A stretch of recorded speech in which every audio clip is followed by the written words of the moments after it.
democracy that's really a dictatorship waging war in the Ukraine. Kurumi probably is familiar with this. We have China in the South China Sea and near Japan causing all sorts of difficulties. We have North Korea, all dictatorships.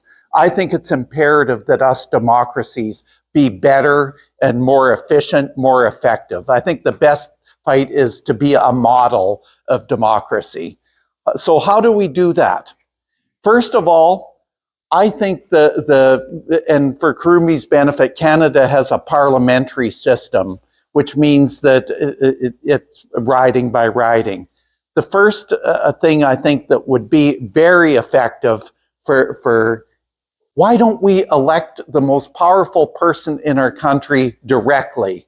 So on the ballot, you're going to have the leader of the Liberal Party, the leader of the Conservative Party, the leader of the NDP, and down the line, all the parties, and we all get to vote for that individual. Instead of having 22,000 people vote for the most effective. And by the way, in that riding, he didn't even garner 50% of the total votes cast. There were about 46,000 electors in that, that voted in that riding, and he got under half of the votes. So my first proposal is let's directly elect the most powerful person in this country, one-on-one. The second one, I'll show you some statistics here. In the last federal election, the Liberals garnered 32.62% of the votes cast, and the Conservatives actually had more votes, 33.74.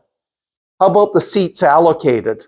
The Liberals had almost 40 more seats than the Conservatives, even though the Conservatives had more votes. So there's obviously a mismatch between the seats allocated and the number of votes. Why is that? What I would suggest is that we go to a proportional representation system, and there's various methods, but on a strict proportion, if it was proportional representative, the Conservatives would actually have a slightly greater number of seats in Parliament, reflecting the actual votes of the population. The advantage? No one is really disenfranchised. Every vote counts. So that would be my second recommendation. Let's go with proportional representation to determine the government. The third one, the Senate. Right now we have a Senate that's not elected, that's appointed, and generally does not propose or overturn bills. Now, there are the odd exceptions where the Senate has overturned bills, but usually they're minor technical amendments. Now, I want to get to the crux here about the Senate, because really what the Senate is a bunch of party bagmen. That was the traditional role of the Senate. And what a bagman was a fundraiser for the party. So there's usually these people are artists, entertainers, hockey players, but no real abilities to analyze bills. I would change that. I would have the Senate elected directly and have them have real power and so they could both propose bills and overturn bills in the Parliament. Again, I think that our democratic deficit is real. I think it's important, and I think it's critical that we make some adjustments, because our voting participation rates are going down, down, down, and down. People are losing faith in the system.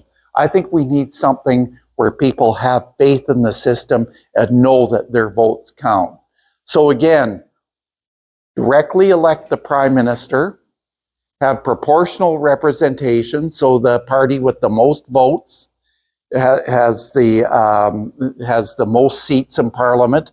And thirdly, let's have an elected Senate. No more appointing a party bagman and senior citizens. Well, I'm one of those, so, well, maybe we could adjust that. But yes, let's go, let's make our country better. It's great, but we can be better. Back to you, Madam Chair.